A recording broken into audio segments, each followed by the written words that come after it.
In today's Purple Alphabet video, we are putting together some new activity kits. We use these kits to pull out whenever my kids are bored, and they're filled with lots of activities. So in today's video, I'm showing you what you might want to put inside yours. Hey you guys, it's Christina from the Purple Alphabet. It's been a while since I've changed this out, so I'm going to show you everything I'm putting inside this month. If you want even more ideas on these boxes, I have a whole playlist of these actually, of things that I've put inside activity kits over the past few months. I'm going to put that down below. You can go and check that out after this video.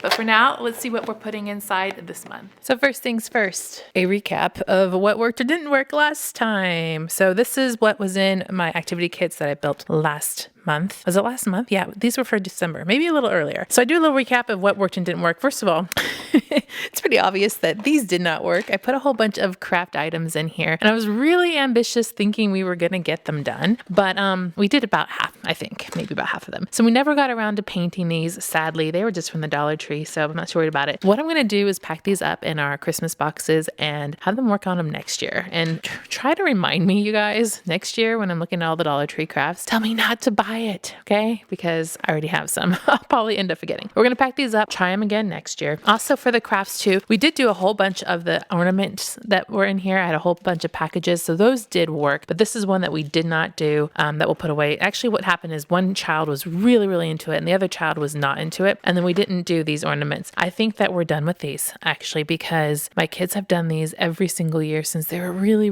little, and I think that they are probably over them. We also did a whole bunch of crafts that were for family members too. There was like some light ornaments and things like that. We gave those away as gifts. So I am going to pack these up and try them for next year. Were there any more in here? No more crafts. All the other crafts we did do, and that's why they're not in the box. So yeah, kind of a fail on these, but only because I was super ambitious and I thought we would have time. We just ran out of time. We had so many good things going. I put in some blank books for them to have some paper to use. This is probably kind of a staple. I don't think they really did have an opportunity to use those, but we'll put those away too and pull them back out later.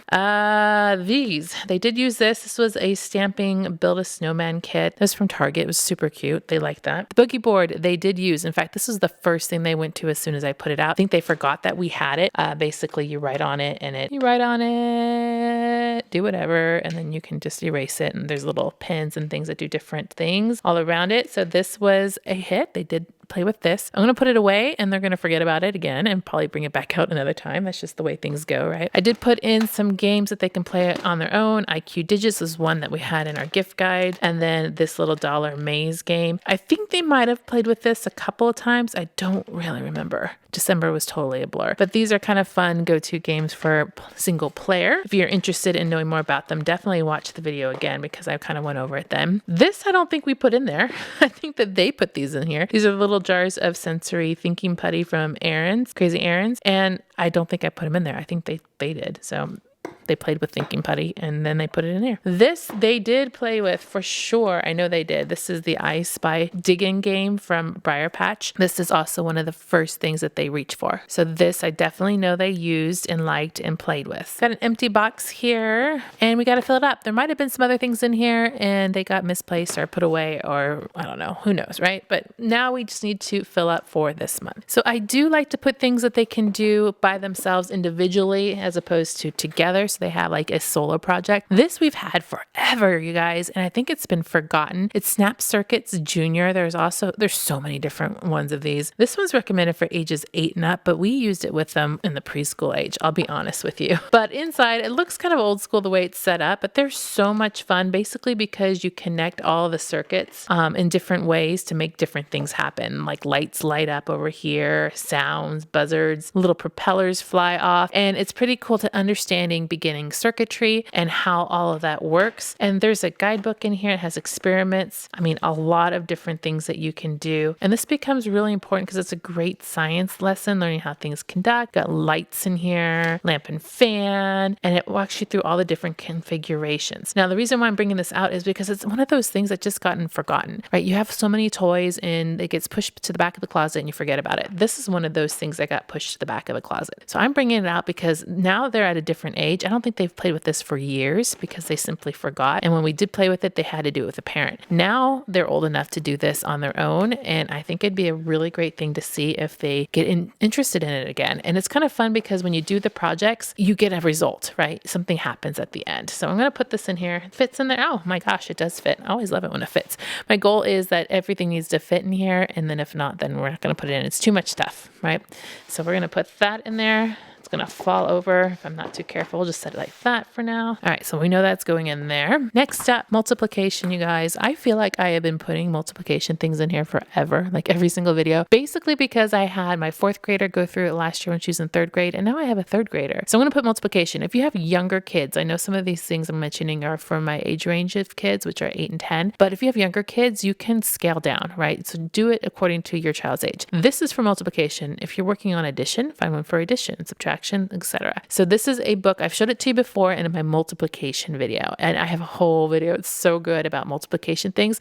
I'll put the little icon up there in the corner if you guys want to go check out that video, because there's so many different things that you could do for multiplication at different age ranges, believe it or not. This was part of that video, and this was in there, and I put it in an activity kit before in the past. It's recommended for grades 2 to 4, but they are multiplication little flippers. So you guys know how you make these, right? Fortune tellers, where you fold the paper and you move them and you get different answers. That's what this is, but it's in the shape of, or it's in the form of multiplication. So you have to solve the math problems to do it. So there's a 1 page per like set of multiplication, like 5s, 2s, 3s, 4s, all the way on up to the 12s, I think. Go to 12s? Yeah, it goes to 12s. And so you have to answer the math problem before you can flip it and do the next one. So it's so cool. We had started some of these, but we didn't get all the way through the book. So I'm going to put it back in because my 3rd grader, she needs to get on her facts like pronto. We're in the middle of the school year and I just need to reinforce it. And because of that, I'm also going to put back the math wrap-ups. Yeah, you've seen this in here before. I have put it in multiple times. And it's just one of those basics, go-to must-haves for learning multiplication. These also come in subtraction, addition, and division. But since we're on multiplication, that's the one I picked. They look like little keys. Real briefly show you again if you haven't seen these. And like this is the multiplication times 1. They have 2, 3, here's 4. And basically you take the little string and you have 4 times 1 equals, and you find the answer on the other side and pull your string over there. 2 times 1 is 2, so you put it over there. And when you wrap it all up, I'm just going to wrap it like I answered them all. You turn it over and there's little grooves that are hard to see on camera here that tell you whether or not, if your string's laying on them, that means you got them right. If not, then you got them wrong and you have to rework it. And you can go through all of your times tables all the way up to 10 on these. And it's just another quick, easy way to do the math. So I'm going to put this back in here to hopefully inspire her to work on those math facts. And then I know she'll definitely like this one too, because she's really into origami. I'm going to put links down to all of this down below as well. If you're watching this video and you do have much younger kids, definitely check out my older videos I've done, because that will give you some ideas on what I put in when they were younger, and will give you some other inspiration of things to put in. They're still applicable today, even though they're older videos. All right, so I have something that they can do by themselves, which is all of that, right? And then I always put things that they can do together. So these were in my Dollar Tree shop with me in my Dollar Tree haul, and also a toy test, and they are fabulous. Love them, love them, love them. If you have a Dollar Tree nearby, go and see if your store has them, because these are definitely worth it. They are miniature or smaller versions of these name brand games from Mattel. This is Dose. It's called Dose Go because it's travel size. And for $1.25, you get the game, and normally these card sets would cost you about $5 for the larger pack. So this one for one is a score. Also, it's super cute and kind of fun novelty. And they are great games too, and lots of thinking, logic, strategy, that kind of stuff in these games. So I'm going to put these in here as a game that they can play together. I don't think they've actually learned how to play Dose, which isn't very different from the regular Uno. And then we've never played this one before, so we'll have to learn this one together. It's called Lowdown. If anybody's tried this one, let me know. It was really interesting. Another math kind of counting number game. So these are going to be a lot of fun. Plus I like that they're super tiny and we can grab and go and take them with us if we wanted to. Somebody wrote in the comments, I think it was Christy, who's Lou said, to put them in my purse. So when I need a game, I just have them. They're so small. And then kind of banking on that idea, I'm also going to put the trivia cards. I need to get a little baggie for them though. This is also in the toy test and they were pretty cool. They're from Dollar Tree. Once again, $1.25, called Surf Up Surfas. And they're just trivia cards. I mean, real simple trivia cards. I don't know. My kids have been getting into these recently. Maybe it's because they are older. Also a fun game, card game, road trip. If you're going anywhere for spring break, something to consider. Lots of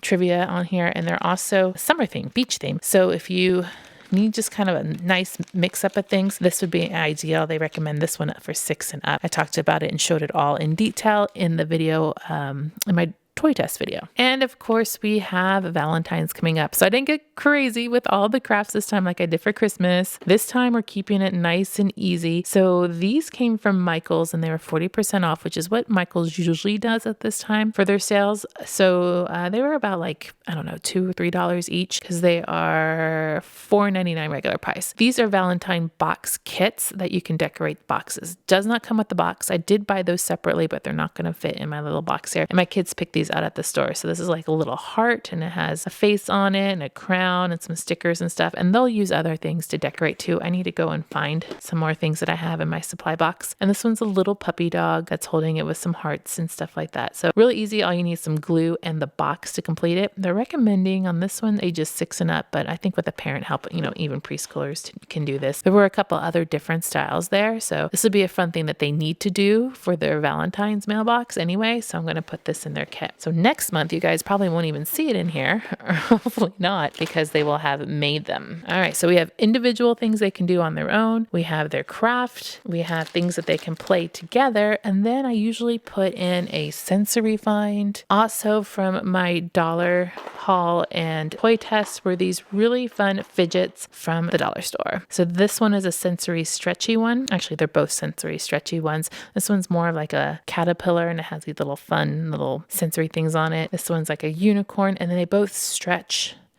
And as soon as I opened these and my kids saw them, they were all about it. They love these. They come one to a package. And then these are the zipper bracelets, which go on to your wrist as a bracelet. Great fine motor work there. And then they can zipper open or zipper close. What was cool about these is that they came 3 to a package. And when I reviewed them in the dollar toy test, I just thought they were so cool. We're going to put those in there as the sensory component to our box. Always try to put a little sensory. And then this was part of our Christmas wins video. So I did a video talking about what we liked from Christmas. I'll link that one up there too for you guys. And this was the Where's Waldo series. I mentioned in that video that we are working on visual perception, visual scanning, that kind of thing in busy fields. Because when my daughter sees like a busy field of information, she has a hard time kind of finding what she needs, like in a math problem or reading a book and things like that. So this is kind of to help with that skill. It comes with a lot. This came from Costco. They have looked through some of these books already, but I just wanted to pull them out because they got put on the bookshelf. And when they're on the bookshelf, they just kind of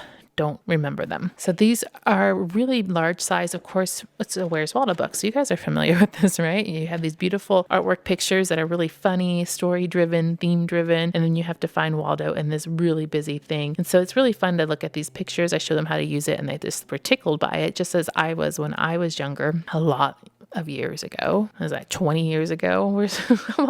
How long has Where's Waldo been around? Anyone know that? Oh my gosh, the copyright says the first copyright's 1987. So yeah, that will tell you. I was about, I don't know, 9 or 10 years old in 1987. Anyway, so they had been tickled by these pictures and enjoyed looking at them like right before bed, that kind of thing. And then I'm going to do 2 of them, I think. So this whole book set was quite expensive, but I think it's definitely worth it, especially since we're working on that skill. I'm just going to pick 2. It doesn't even matter. The rest I'm going to put away. 2 so they can each look at them. Like they don't have to look at it together. They can have their own. All right. We'll add these in here. And that is our activity kit for this month, keeping it pretty simple with lots of fun finds. If you like this video and you want to see more, I have one up here on the screen that you should probably go and check out and see what I put inside that month's activity kit. I'll see you over there. Make sure to click subscribe to see more videos like this and give me a thumbs up to show your love.